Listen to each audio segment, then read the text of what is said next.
ایک بادشاہ تھا. بادشاہ جو ہوتے تھے ان کے اپنے اپنے مزاج ہوتے تھے. اس بادشاہ نے 4 5 6 کتے رکھے ہوئے تھے اور کتے بڑے بڑے کتے تھے اور بڑے وہ خونخوار کتے تھے, چیر پھاڑ کھا جاتے تھے, شیر جتنے ان کے قد تھے. بادشاہ تھوڑا سا کسی آدمی سے ناراض ہوتا نا تو ایک بہت بڑے پنجرے کے اندر ایک بہت بڑا سلاخوں کا گھر اس نے بنایا ہوا تھا, اس میں کتے ہوتے تھے, اور کتے کو جب باندھ کے رکھا جاتا ہے تو زیادہ زہریلا ہو جاتا ہے, وہ زیادہ اس کے اندر کرواہٹ آتی ہے, زیادہ کاٹتا ہے. اس نے قید کیے ہوئے تھے. کتے تو بڑے زہریلے تھے.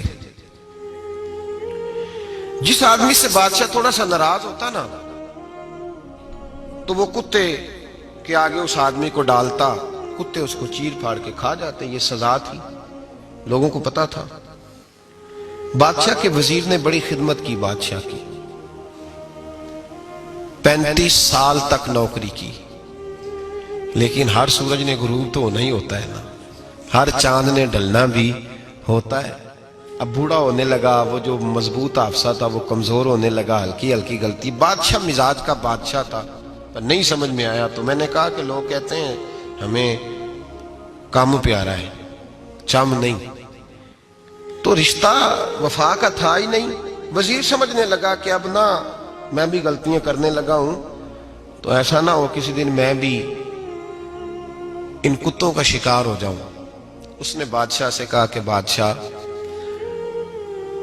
مجھے آہستہ آہستہ معذرت کرنے لگا, قدم ہٹانے لگا کہ مجھے چھٹی دے دی جائے, اب میں بوڑھا ہو گیا ہوں. لیکن اس نے کہا نہیں نہیں, جب تک میری طبیعت نہیں مانتی تم نہیں جا سکتے. مطلق العنان لوگ تھے. وزیر خاموش ہو گیا, پریشان رہنے لگا. غلطی ہو گئی ہے تو پھینک دے گا. ایک تجویز اس کے ذہن میں آئی. وہ جو پنجرے, کتوں کے پنجرے پر محافظ بیٹھا تھا نا, جو ان کو کھانا ڈالتا تھا, روٹی ڈالتا تھا, گوشت دیتا تھا, اس کو ایک دن کہنے لگا یار تیری ڈیوٹی ہے سارا دن کتوں کو کھانا دینے کی, گوشت دینے کی, تو 2 4 دن ڈیوٹی مجھے نہیں دیتا؟ کہ تو لے لے, میں تو پہلے پریشان ہوں, سارا دن ان کی دیکھ بھال کرتا ہوں. اس نے کچھ تھوڑا سا گوشت لیا, پنجرے کے باہر کھڑے ہو کے کتوں کو ڈالا. اگلے دن تھوڑی روٹیاں لے آیا, کتوں کو ڈالی. 2 4 دن, ہفتہ, مہینہ, سال بھر, جتنا اس کو موقع ملا وہ دن بھر خدمت کرتا. بس وقت ایک دن آ گیا, بادشاہ کو کوئی بات اچھی نہ لگی. اس نے کہا اس بڈھے کو اٹھاؤ اور ڈالو کتوں کے پنجرے میں. ساری زندگی یہاں رہا, اسے ابھی تک نہیں پتا چلا میرے مزاج کا. جب اٹھا کے پنجرے میں ڈالا نا تو بجائے اس کے کہ کتے اسے کاٹ کھاتے, وہ اس کے پیر چومنے لگے. وہ پیر چومنے لگے, ہاتھ چومنے لگے, چاٹنے لگے. تو بادشاہ سامنے کھڑا تھا نظارہ دیکھنے کو کہ چیر پھاڑ کرتے تو خوش ہوا کرتا تھا, خونخوار درندے جیسی اس کی طبیعت ہو گئی. جب دیکھا پیار کر رہے ہیں تو بادشاہ وزیر سے کہنے لگا یہ کیا ہے؟ تو وزیر رو پڑا, کہنے لگا تو سیاستدان تھا تو میں بھی سیاستدان تھا, ساری زندگی سیاست کی لیکن دنیا داروں کے ساتھ رہا, تو انجام یہ ہوا کہ مجھے اس پنجرے میں ڈال دیا گیا. دیکھ تو بہت بڑا سیانہ تھا اور میں بھی سمجھدار تھا, وزیر رہا, لیکن ہمارا روح کا رشتہ نہ بن سکا. ارے ہم سے تو یہ کتے ہی اچھے نکلے.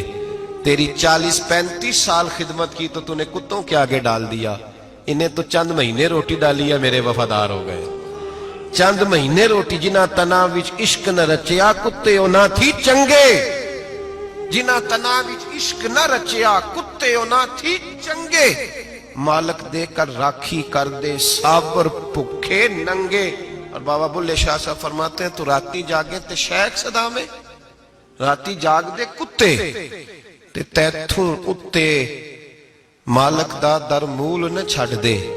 پاویں مارو 100 جتے تے تیتھوں اتے رکھا سکھا کھا. دنے جار رکھاں وچ ستے تیتھوں اتے ایک برکی دا قدر پچھانن. پاویں مالک ہون ستے, ایک برکی دا اوپر کھڑے ہو کے کام نہیں کرانا پڑتا کہ میں کھڑا رہوں گا تو کام صحیح ہوگا, جاؤں گا تو نہ. ایک برکی دا قدر پچھانن پاویں مالک ہون ستے. پھر اپنے آپ کو مخاطب کیا, کہنے لگے اٹھ بلیا, چل یار منا لے, نہیں تے بازی لے گئے نہیں کتے.